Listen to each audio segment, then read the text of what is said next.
queen who murdered her own family.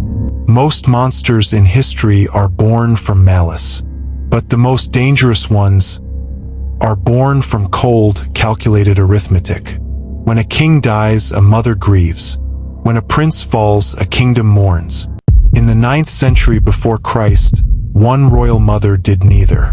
Instead, she looked at her own flesh and blood, her sons, her grandsons, her infant descendants, and made a choice that stunned the ancient world. She didn't weep. She ordered their execution. Every single one of them. It was effectively a corporate board purge, executed with broadswords. A ruthless, systematic eradication of an entire royal bloodline to secure absolute control. She thought her empire of ash was absolute. She thought she had slaughtered the future. She was wrong, because in the dark, hidden inside the very sanctuary she despised, one tiny heartbeat survived. And for 6 years, that single overlooked breath was a ticking time bomb waiting to explode her universe. To understand a monster, you must first trace the poison in the well. Athaliah was not born in Judah. She was imported.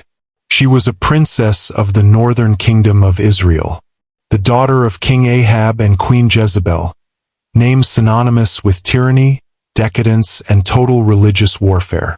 Her marriage into the royal house of Judah was meant to be a masterpiece of geopolitical diplomacy, a strategic merger between two rival powers, a crown for a crown, a dynasty bound by blood.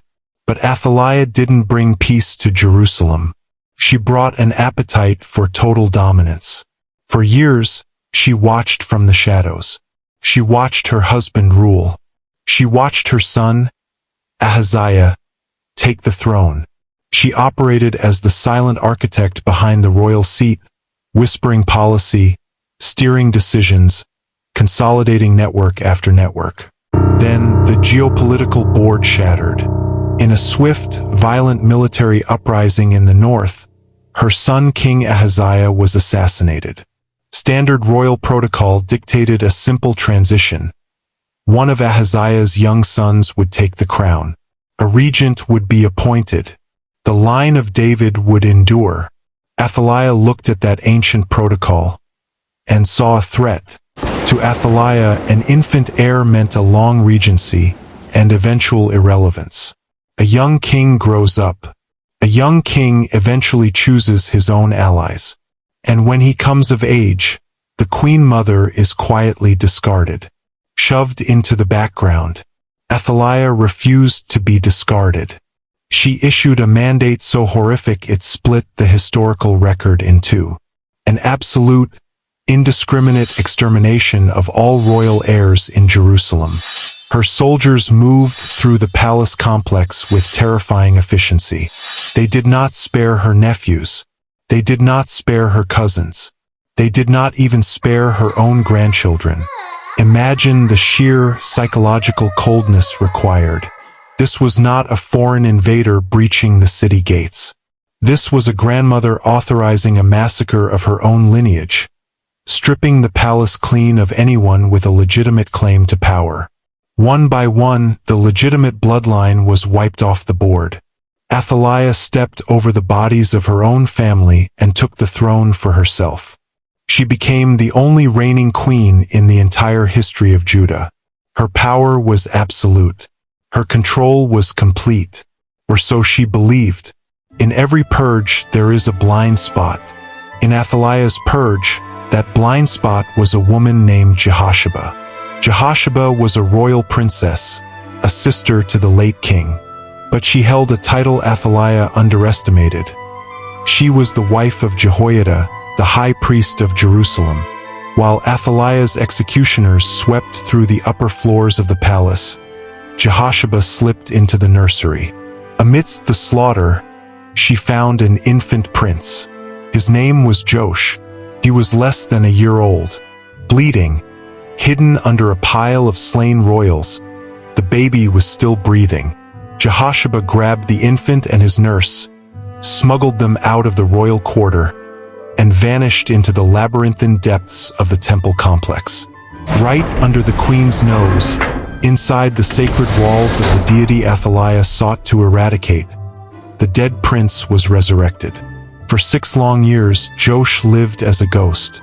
6 years of living in total secrecy. One toddler's cry, one misplaced word, one curious guard could trigger the complete annihilation of everyone involved. While Athaliah ruled Judah with an iron fist, convinced she had altered history forever, the weapon that would destroy her was learning to walk in the dark. For 6 years, Queen Athaliah governed from an isolated height. She dismantled traditional institutions. She funneled wealth to her favored foreign elites. She surrounded herself with loyal mercenaries and heavily armed guards. Her rule was a masterclass in autocratic survival. Eliminate rivals by loyalty, instill absolute fear. She felt unassailable. Because paranoia is a strange disease, it makes tyrants hypervigilant against visible threats, while completely blind to the invisible ones. Athaliah forgot the fundamental law of absolute rule.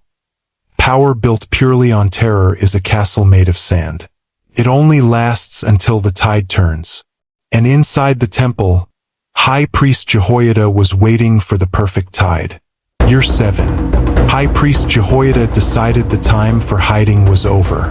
In secret, Jehoiada assembled the commanders of the royal guard, the elite palace captains, and the regional leaders. He brought them deep into the heart of the sanctuary. He didn't offer them speeches. He offered them proof. He brought out a 7-year-old child. The dead line of David was standing before them, alive. In that single moment, Athaliah's entire narrative collapsed. Jehoiada armed the guards with the ancient spears and shields stored inside the temple.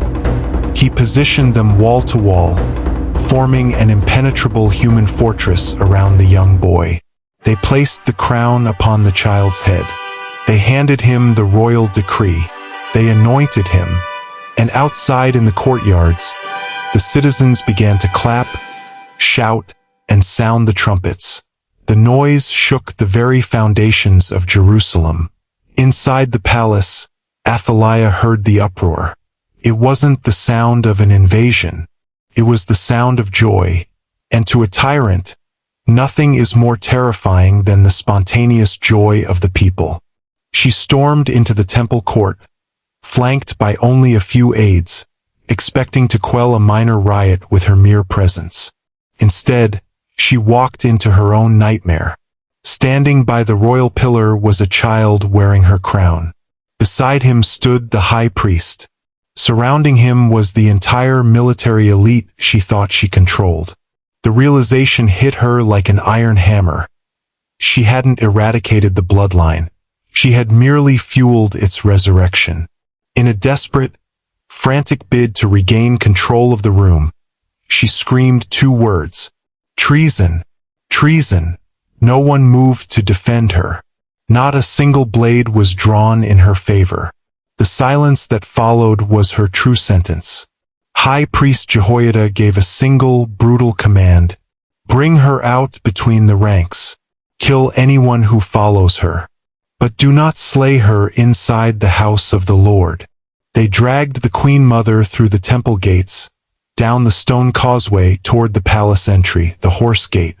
There, on the threshold of the empire she sacrificed her family to rule, Athaliah was executed. The dynasty she attempted to erase with blood was fully restored in a single morning. Athaliah built her reign on the belief that absolute ruthlessness guarantees absolute security. She murdered every child she could find to ensure no rival would ever rise against her. Yet, the universe possesses a dark, poetic sense of irony. She lost her throne, her life, and her place in history, not to a vast foreign army, nor a legendary conqueror, but because of one single infant she missed in the dark. History is filled with rulers who sacrificed their humanity on the altar of political power. But their conquests are brief, their empires fragile. In the end, power gained through blood demands a price that ambition can never truly afford. Because no matter how thoroughly you burn the past, a single ember in the shadow is all it takes to burn your legacy to the ground. When power demands everything, what is left of the person who wears the crown? Until next time, when we turn another darker page of history.